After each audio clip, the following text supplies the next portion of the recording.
आइए हम अब सेकेंड लेक्चर में आते हैं, अप्लाइड मैकेनिक्स, जिसमें आज हम पढ़ेंगे मोमेंट ऑफ इनर्शिया, जड़ता घूर्ण के बारे में पढ़ेंगे कि मोमेंट ऑफ इनर्शिया होता क्या है।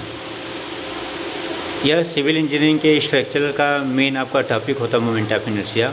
और हम जानते हैं, आप लोग पढ़े भी होंगे कि किसी पिंड का मोमेंट ऑफ इनर्शिया ज़्यादा होने पर जितना ही ज़्यादा होगा उसकी सामर्थ्य और स्ट्रेंथ बढ़ती जाती है। यानी कि ज़्यादा मोमेंट ऑफ इनर्शिया वाले पिंड का सामर्थ्य कम मोमेंट ऑफ वाले इनर्शिया वाले पिंड से क्या होगा, आपका ज़्यादा होगा।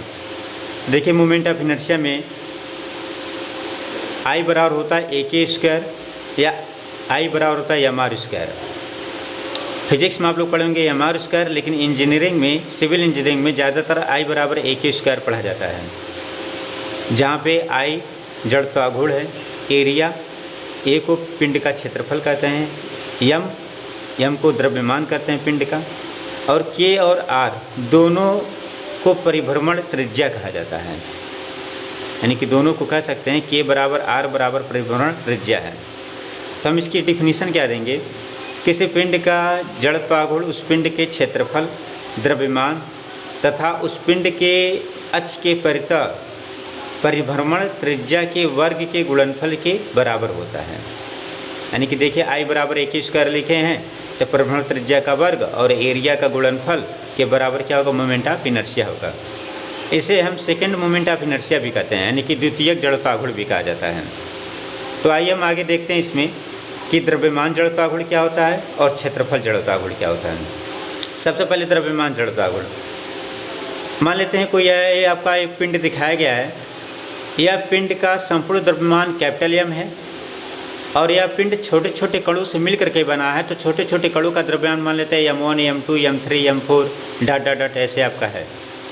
अब इनकी जो दूरी y से दिखाई गई है, x1, x2, x3, और जो x से जो वर्टिकल दूरी दिखाया गया है आपका y1, y2, y3, तो वर्टिकल दूरी हम y से डिनोट करते हैं और हॉरिजॉन्टल को x से डिनोट करेंगे। तो यहाँ पे एक पिंड आपका दिखाया गया है, प्रत्येक कणों का अगर लिया जाए मोमेंट ऑफ इनर्शिया तो कह सकते हैं एक्स अक्ष के प्रति अगर इस पिंड को रोटेट कराया जाए, यानी कि इस पिंड को एक्स अक्ष के प्रति रोटेट कराया जाए तो आई एक्स एक्स निकलेगा, और इस पिंड को अगर वाई अक्ष के प्रति ऐसे रोटेट कराएंगे तो आई वाई वाई निकलेगा। तो आई एक्स एक्स बराबर होगा summation of m1 y1 square, क्योंकि एक्स अक्ष के प्रति रोटेट करें, एक्स अक्ष के प्रति रोटेट करा रहे हैं, ऐसे रोटेट कराया जा रहा है आपका, तो y1 y2 लेंगे, m1 y1 square plus summation of m2 y2 square plus dot dot dot. अब समेशन को हटाएंगे तो मान लेंगे संपूर्ण पिंड का द्रव्यमान m है और यहाँ तक की दूरी x अक्ष से r है, जिसे परिभ्रमण त्रिज्या कहते हैं, तो आई एक्स एक्स बराबर होगा एम आर स्क्वायर। इसी प्रकार आई वाई पे निकालेंगे तो यहाँ भी निकलेगा आपका एम आर स्क्वायर। अब आते हैं क्षेत्रफल जड़ता घूर्ण पर। क्षेत्रफल जड़ता घूर्ण के लिए लेंगे तो मान लेंगे वही पिंड है आपका, यहाँ पे आपको दिखा देते हैं, मान लेते हैं पिंड है, इसका संपूर्ण एरिया ए है, छोटे छोटे कणों का एरिया जो दिया गया आपका मान लेते हैं A1 है, A2 है। अब इनकी जो दूरी है x1, x2, वर्टिकल दूरी y1, y2, इसी प्रकार इनके लिए निकालेंगे तो आई एक्स का मान निकलेगा ए के स्क्वायर, आई वाई निकलेगा आपका ए के स्क्वायर। अब आइए देखते हैं कि एक आयताकार कांट का जड़ता घूर्ण कैसे ज्ञात किया जाता है। और आप लोग जानते हैं कि किसी भी आयताकार कांट का जो जड़ता घूर्ण होता है BDQ/12 होता है, लेकिन कई बार देखा गया है कि किसी लड़के से अगर पूछा जाता है कि किसी आयताकार कांट का एक्स अक्ष के प्रति मोमेंट ऑफ इनर्शिया बताओ, तो वह कहता है BDQ/12, लेकिन यह गलत है। एक्स अक्ष के प्रति हम नहीं कह सकते हैं कि मोमेंट ऑफ इनर्शिया BDQ/12 होगा। वह कब होगा, जब एक्स अक्ष और आई जी अक्ष, इसका सेंटर ऑफ ग्रेविटी का अक्ष एक दूसरे के ऊपर हों, यानी कि एक दूसरे के ऊपर हों, तब कहेंगे BDQ/12 होगा। यानी कि एक्स अक्ष का और जी का दोनों का मोमेंट ऑफ इनर्शिया क्या होगा, बराबर होगा, क्योंकि इनके बीच की दूरी क्या हो जाएगी, आपकी 0 हो जाएगी।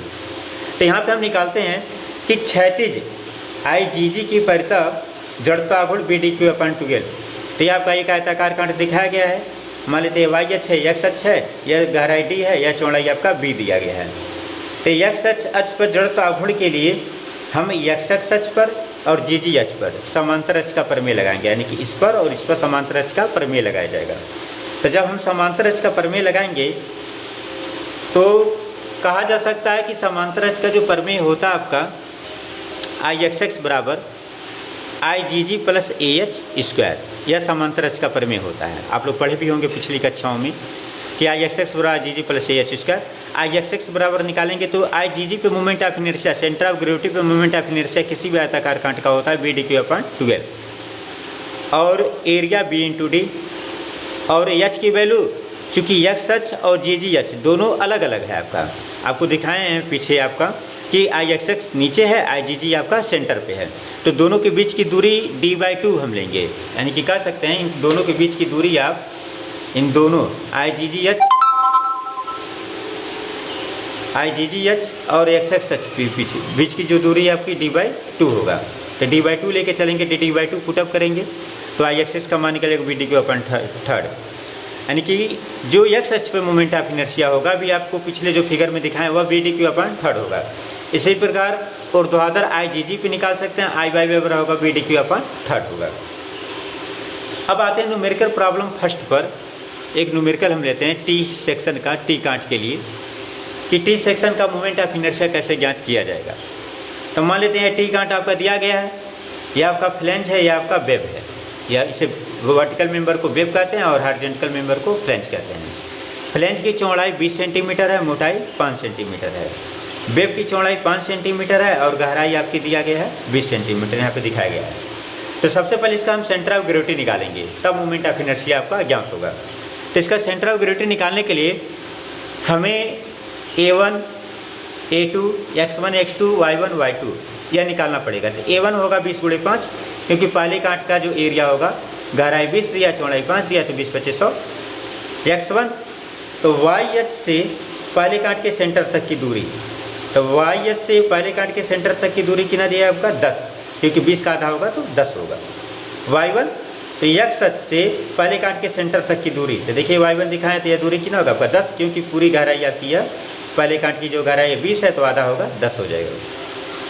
इसी प्रकार A2 20/5, दूसरे कांट का एरिया भी वही होगा। X2 10 सेंटीमीटर होगा, क्योंकि यहाँ से यहाँ तक की दूरी 10। Y2 तो हमें Y2 X से यहाँ तक चाहिए, तो हम जानते हैं कि यहाँ तक जो दूरी है आपका 20 दिया है, अब 5 का आधा करेंगे तो 2.5 हो जाएगा, तो 20 में 2.5 जोड़ेंगे तो 22.5, यानी कि कह सकते हैं 22.5 सेंटीमीटर। अब एक्स बार का फार्मूला आपको पिछले वीडियो में बताए थे, A1 X1 A2 X2 अपान A1 plus A2, value put up करेंगे एक्स बार का मान निकल जाएगा।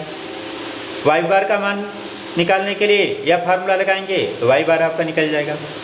अब एक्स बार का मान X1 X2 के बराबर है, तो कह सकते हैं कि वाई एच के प्रति यह कांट क्या है, सिमेट्रिकल है, यानी कि यह कांट वाई एच के प्रति सिमेट्रिकल है। क्यों? क्योंकि X1 X2 एक्स बार का मान आपस में बराबर है। अब आते हैं मोमेंट ऑफ इनर्शिया पर। देखिए हम पहले कांट के लिए लेते हैं मोमेंट ऑफ इनर्शिया, तो यहाँ पे आपको यह फिगर आपका दिखाया गया है, थोड़ा ध्यान से समझिएगा कि पहले कांट का जो अक्ष काम करेगा सेंटर वाला यह काम करेगा, जो वाई अक्ष का जो काम करेगा यह काम करेगा, यह दूसरे कांट का जो सेंटर वाला अक्ष काम करेगा हॉरिजॉन्टल यह काम करेगा, और जो वाई अक्ष का काम करेगा यह काम करेगा। तो लिखे हैं पहले कांट पे लेके X1 G1 X1 G1, Y1 G1 Y1 G1, दूसरे can't pay X2 G2 Y2 X2 G2 Y2 G2 Y2 G2। संपूर्ण कांट का सेंटर कैपिटल G हॉरिजॉन्टल वाला यह है और वर्टिकल वाला यह है, इसका सेंटर ऑफ ग्रेविटी आपका यहाँ काम किया है। तो हमें पहले कांट का मोमेंट ऑफ इनर्शिया निकालने के लिए तो सबसे पहले लेंगे कांट नंबर 1। तो कांट नंबर 1 के लिए आई जी जी अक्ष पर और एक्स अक्ष पर हम समांतर अक्ष का प्रमेय लगाएंगे। तो समांतर अक्ष का प्रमेय होता है, यह फार्मूला आपका होता है भी आपको पिछले वीडियो में बताए हैं कि आई एक्स एक्स बराबर I g g plus A h square. तो हमें पहले कांट के सेंटर से मतलब है, तो पहले कांट का सेंटर वाला क्षैतिज अक्ष कौन सा आपका यह है। तो इसमें और इसमें यानी कि इस वाले अक्ष में और इस वाले अक्ष में समांतर अक्ष का प्रमेय लगाया जाएगा, इनके बीच की दूरी भी लिया जाएगा। तो लगाइए यहाँ पे आई X1 X1 बराबर आई X1 G1 plus A1 H1 square. आई X1 G1 क्या है, क्योंकि इसका सेंटर का मोमेंट ऑफ इनर्शिया होगा X1 G1। अब यहाँ से आई X1 बराबर हो जाएगा आपका BDQ/12, क्योंकि आप जानते हैं कि इस पहले कांट का सेंटर यहाँ पे है, इसका मोमेंट ऑफ इनर्शिया आपका BdQ/12 होगा। तो BdQ/12 एरिया B गुणे D, H1 का मान जो होता है वह दो तरीके से निकाल सकते हैं। जब आप x की बात करें तो y बार में से y1 माइनस करिए, या y1 में से y बार माइनस करिए, जो अधिक है उसको माइनस कर दीजिए x निकालते समय। तो यहाँ पे अगर फिगर से समझा जाए कि हमें H1 निकालना है, तो पहले ये जो अक्ष आपका दिया है सेंटर वाला, इसके बीच यहाँ से और मेन अक्ष यानी कि कैपिटल G, इसके बीच की दूरी चाहिए। तो यह दूरी आपकी कितनी दी है y1, यह दूरी दिया आपका y बार, यहाँ से यहाँ तक दूरी y बार दिया है। तो y बार में y बार अधिक है, y1 कम है, तो y बार में से y1 को आप माइनस कर दीजिए, तो आपकी वैल्यू आपकी निकल जाएगी। अब यहाँ वैल्यू पुट कर दीजिए, BdQ/12 है तो B का मान कितना दिया आपका यहाँ पे 5 दिया है, और D का मान पहले कांट का कितना दिया है 20 दिया है। तो 5 गुणे 20 का Q/12, B गुणे D 5 गुणे 20 एरिया, इसमें से इसको माइनस करेंगे इतना आएगा, कैलकुलेशन करेंगे तो 7.2 गुणे 10 सेंटीमीटर के पावर 4। मोमेंट ऑफ इनर्शिया का जो यूनिट होता है वह सेंटीमीटर के पावर 4 होता है, यह ध्यान लीजिएगा हमेशा के पावर 4, mm के पावर 4, सेंटीमीटर के पावर 4 या मीटर के पावर 4। इसी प्रकार हम निकालते हैं x2 x2 का हम निकालते हैं, तो इसका भी होगा BdQ/12 B गुणे D H2²।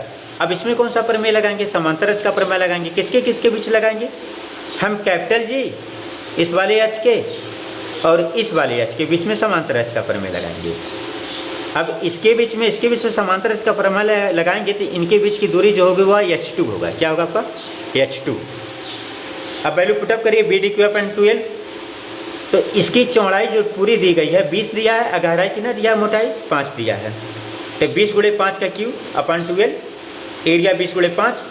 वो H2 के लिए y2 में से y बार माइनस करिए, क्योंकि x के लिए निकालना है, y2 माइनस y बार का स्क्वायर। वैल्यू पुटअप करेंगे, Ix/H2 का मान निकल जाएगा। अब दोनों को ऐड करेंगे तो Ix की वैल्यू आपकी निकल जाएगी। अब आते हैं Iyy का वैल्यू निकालने के लिए। x का मान हो गया, moment of inertia Ix find हो गया आपका। अब हमें चाहिए Iyy की वैल्यू चाहिए, तो Iyy का मान देखिए अब हम निकालते हैं यहाँ पर y अक्ष पर। तो y अक्ष पे अगर लिया जाएगा तो देखिए फिगर भी हम आपको दिखाते चल रहे हैं साथ में।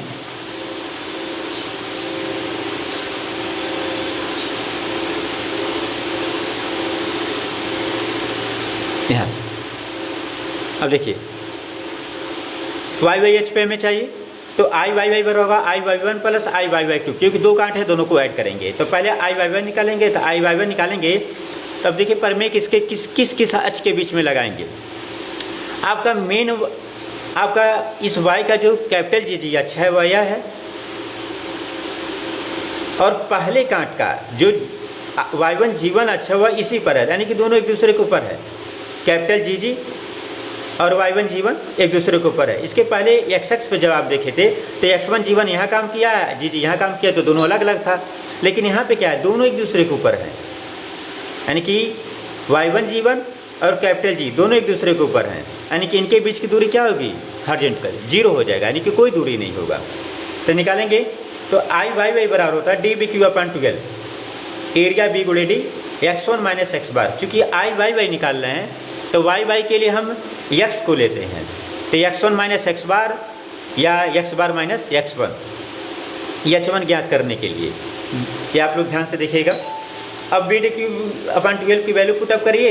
अब वैल्यू B गुणे D 20 गुणे 5। अब x1 का मान भी 10 है, x बार का भी मान 10 है, तो वैल्यू कितना हो जाएगा 0। तो ये पूरा मान क्या हो जाएगा 0। यहाँ पे 0 पुटअप करेंगे, इसकी गणना आप करके Iyy का मान आप निकाल सकते हैं। अब देखिए यहाँ पे कि 0 वैल्यू जो हुआ है वह इस y का कैपिटल G और पहले कांट का G